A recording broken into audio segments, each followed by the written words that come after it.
والنصارى إنما كفرهم الله بأن قالوا بالحلول واتحاد الرب بالمسيح خاصة. يعني ده إذا كان هم قالوا إن ربنا حل في المسيح واللاهوت اتحد بالناسوت، فربنا لقد كفر الذين قالوا إن الله هو المسيح ابن مريم، وهم عايزين ينفوا الصفة دي. هم كفروا بالتوحيد اللي جه به النبي عليه السلام، لا يؤمنون بالتوحيد ولا يؤمنون بكلام الله، فكفروا مع انهم قالوا ان ربنا حل في المسيح بس.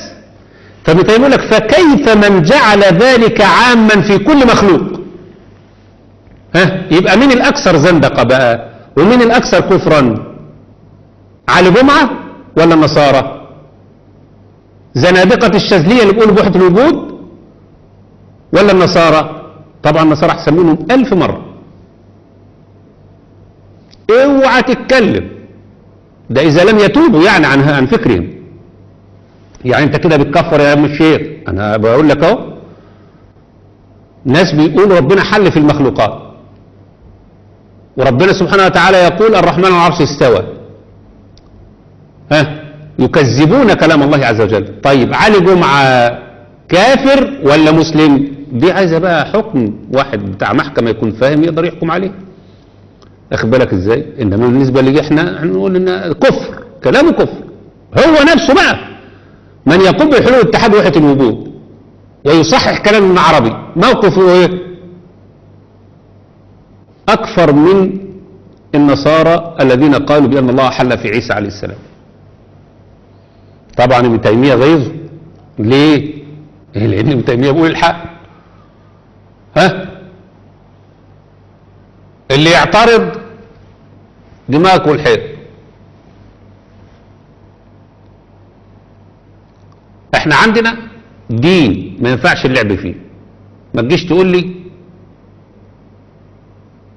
اللي بيقول لك ان ربنا سبحانه وتعالى كلب وخنزير ده راجل مسلم. يقول لك احنا قلنا كده بالكشف. كشف ولا مش كشف؟ انت بتقول لي سبحان الله شرك وهي توحيد. قاضي مين بقى اللي هيقول لك سبحان الله شرك وكفر ويحكم لك ان انت راجل بريء؟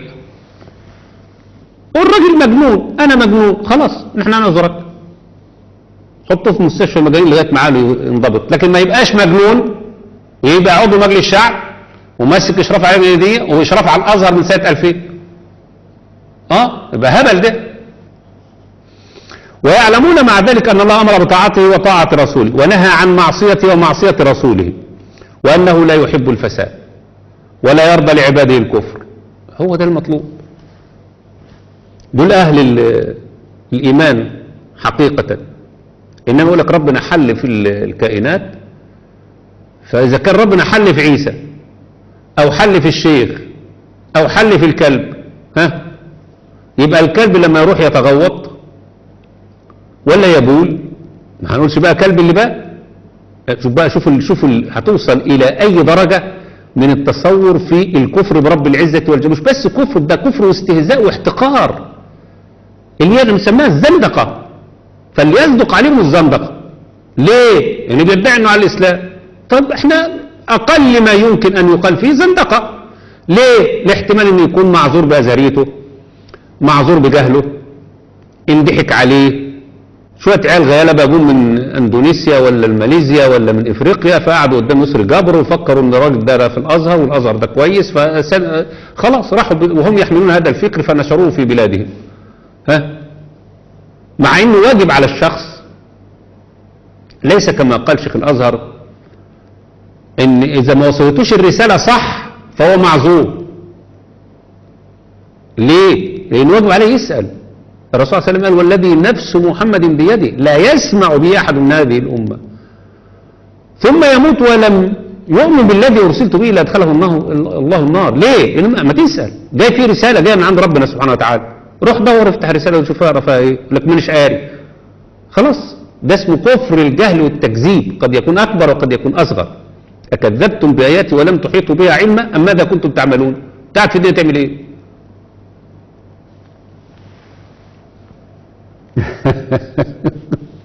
يا جماعة ما تبعتوا لي الصور في أمر الوقت لسه قصتنا معاه طويلة، وحتى والله أنا يعني مش عارف إذا كان الوقت يسعى إن أنا أعرض له حاجة ولا لا.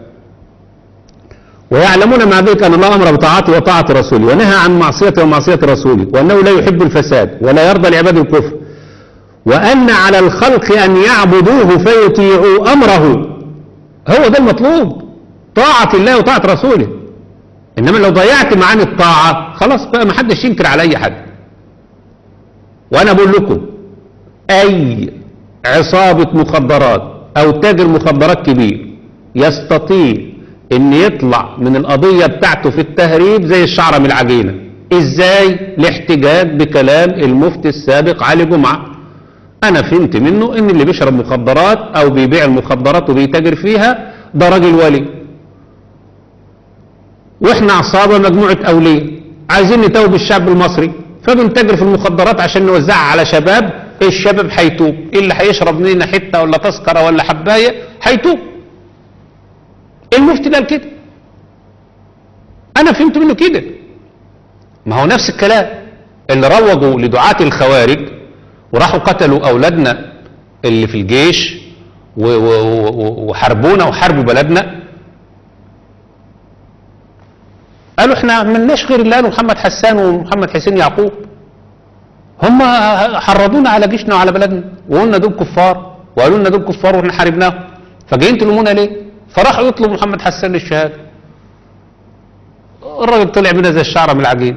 نفس الكلام تاجر المخدرات، روح قول والله ده علي جمعه هو اللي بيقول للشيخ فرغل قدام جامع الازهر كان بيبيع حشيش وانكر عليه في قلبه ابن حجر، فسلب منه الايمان وسلب منه سرق منه الفتح لغايه ما تاب وقعد يبيع حشيش، فاصبح شيخ الاسلام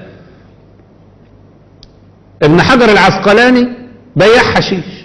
يبعت لهم الناس ليه؟ اللي عايز يبيع حشيش يبيع، ولما حد يجي يقول لك قول له انا ولي. مش ده الشيخ اللي هو رئيس لجنه الفتوى عندكم؟ كده يبقى الدوله يتحمل المسؤوليه. بيعوا حشيش وقولوا علي جمعه الليلين، مفيش اي مشكله ولا حاجه. والحج احنا اولياء. لا بس الراجل مكشوف عن الحجاب وانا مكشوف عن الحجاب، وانت عرفك ان الحجاب مكشوف ولا مش مكشوف؟ اخد بالك ازاي؟ يلا خلي الناس تبيع مخدرات وما حدش ينكر عليه. يعني ده الشرطه وزير الداخليه بقى يعني مالكوش لازمه كده. اي حد هتقبضوا عليه لو قال لك والله علي جمعه قال لي كده، الشيخ علي جمعه قال لي كده، خلاص روح قول لعلي جمعه عيب اختشى. لكن انتوا ده بتقولوا عيب اختشى ولا الكلام اللي بتقولوه ده يودي الناس في داهيه ولا حاجه.